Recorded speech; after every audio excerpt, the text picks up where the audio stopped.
Há tanto de Deus ainda para se descobrir, há tanto amor do Senhor para receber e há muito para contemplar. Aproveite ao máximo o seu tempo que você puder no secreto, no silêncio com o Senhor, e Ele falará ao seu coração. Um dia de cada vez, caminhando pela palavra de Deus com reflexão, propósito e vida real. Seja muito bem-vindo ao Bíblia 365 na prática.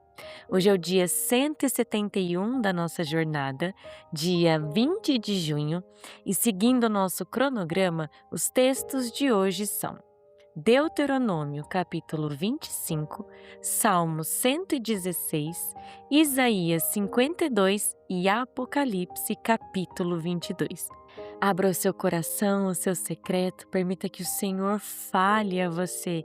Se esse programa tem feito sentido, siga nas plataformas e compartilhe com alguém que você sabe que precisa dessa palavra hoje.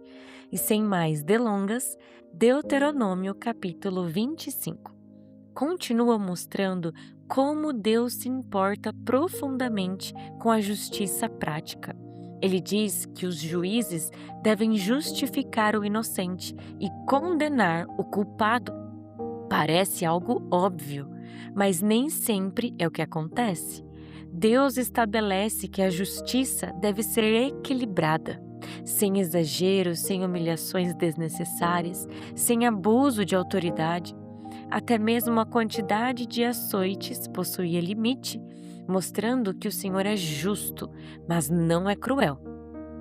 O capítulo também apresenta a lei do levirato.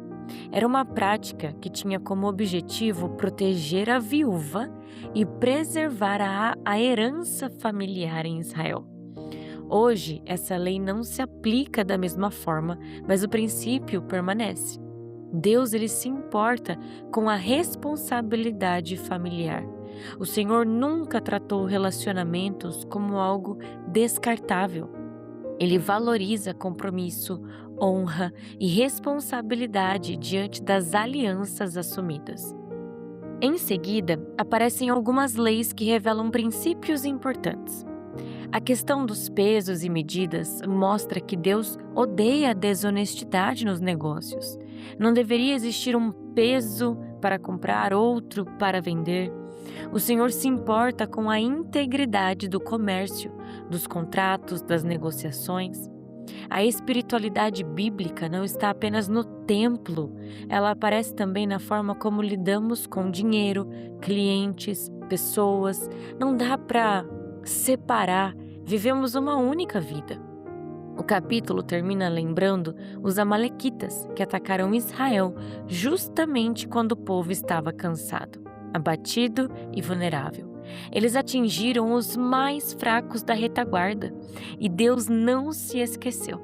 O Senhor vê aquilo que os homens fazem contra os indefesos.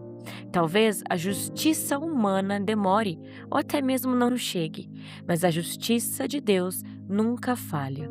Ele continua sendo o defensor dos fracos e o juiz de toda injustiça. Partindo agora para Salmos, capítulo 116, e ele já começa amando ao Senhor. Eu já comecei abrindo um sorriso ao começar este capítulo. Ele diz: amo o Senhor, porque Ele ouve a minha voz. O salmista não está falando de uma teoria sobre Deus, ele está falando de uma experiência. Ele conheceu o Senhor no meio da dor, clamou e foi ouvido. Muitas vezes, nosso amor por Deus cresce justamente quando percebemos quantas vezes Ele nos sustentou sem que merecêssemos. O autor descreve um momento de profunda aflição. A angústia dominava a sua alma e ele não via saída. Mas então ele fez aquilo que todo filho de Deus pode fazer. Ele clamou e descobriu algo maravilhoso, que o Senhor ouve o clamor, que Ele é compassivo, justo e misericordioso. Quantas vezes nossa história também é assim? Não porque fomos fortes, mas porque Deus foi bondoso e nos guiou. O salmista diz: Ó minha alma, volte ao seu sossego, pois o Senhor tem sido bom para você. O salmista conversa consigo mesmo. Ele escolhe lembrar a fidelidade de Deus. Em tempos de ansiedade, medo ou incerteza, essa é uma das maiores disciplinas espirituais. Lembrar do que Deus já fez. Dar ordens à sua alma. A alma encontra descanso quando deixa de olhar apenas para os problemas e volta a contemplar a bondade do Senhor. Sempre que precisar, dê ordens à sua alma. Ó, minha alma, volte ao sossego. Mente, descanse no Senhor. Isso é importante. O salmo termina com reconhecimento. O salmista pergunta: que darei ao Senhor por todos os seus benefícios? E a resposta não é pagamento, mas é entrega. Ele decide viver para Deus, cumprir seus votos e adorá-lo publicamente. Quem experimenta a salvação do Senhor entende que a melhor resposta não é apenas agradecer com palavras, mas viver uma vida de amor, fidelidade e adoração. Partindo agora para Isaías, capítulo 52. É um capítulo de restauração. Deus chama Sião para despertar, levantar-se e deixar para trás as correntes do cativeiro. O povo havia experimentado disciplina, exílio, humilhação, mas agora o Senhor declara que a redenção está chegando. O mesmo Deus que permitiu a correção também preparou o resgate. Ele diz: por nada vocês foram vendidos e sem dinheiro serão resgatados. Deus está mostrando que a libertação não viria por força humana, poder político ou riqueza financeira. Seria obra exclusiva da graça divina.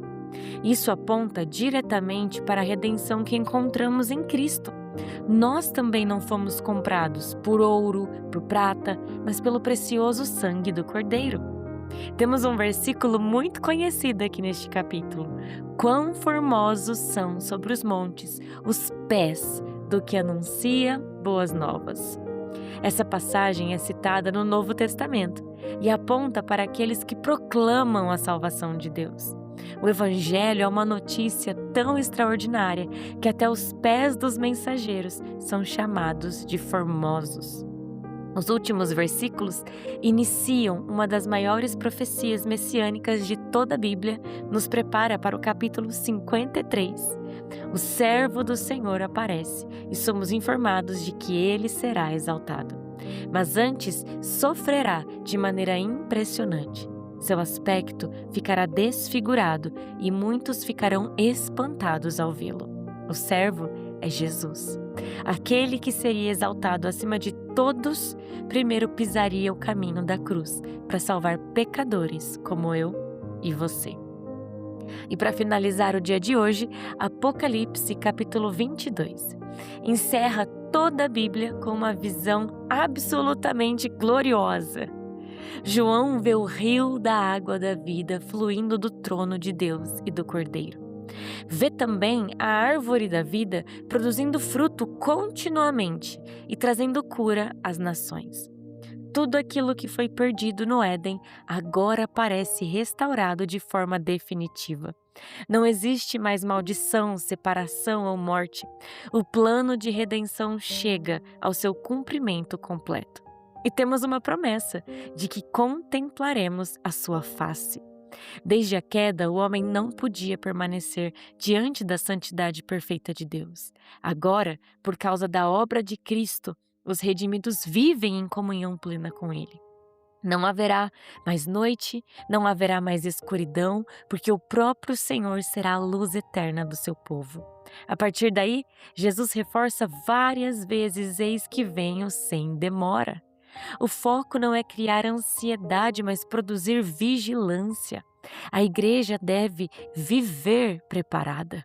Por isso o texto afirma: o justo continue na prática da justiça e o santo continue a santificar-se, e nos lembra do que eles já falaram: aquele que permanecer fiel até o fim. E também já lemos no Novo Testamento: não se canse de fazer o bem.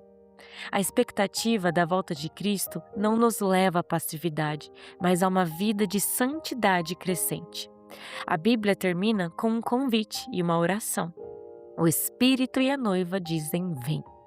E todo aquele que tem sede pode receber gratuitamente a água da vida. É o último chamado da graça, antes do encerramento da revelação bíblica. E então ouvimos as palavras finais de Jesus: certamente venho sem demora.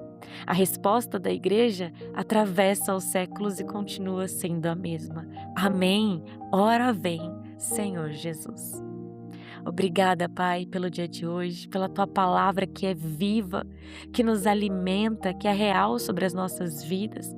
Que o Senhor continue moldando em nós o Teu caráter, que possamos ser segundo a Sua imagem e a Sua semelhança, que possamos Te amar, ó Deus, reconhecer que o Senhor nos ouve, que possamos conhecer a Tua fidelidade, a Tua bondade, a Tua graça, a Tua misericórdia, que a nossa alma possa sossegar, Senhor, sabendo que o Senhor tem cuidado de todas as coisas. Deus, que o Senhor possa nos resgatar sempre que precisarmos, tire de nós todo engano, tudo aquilo que não vem do Senhor, que possamos declarar as Tuas boas novas e finalmente contemplar a Tua face. Esperamos a Tua volta, Jesus. Ansiamos pela Tua presença, Senhor. Que o Teu Espírito Santo nos guie, que o Senhor envie os Teus anjos para nos levar até aquele grande dia. Em nome de Jesus. Amém e amém. Que Deus te acompanhe hoje. Viva essa palavra na prática. Amanhã seguimos juntos no dia 172 da nossa leitura.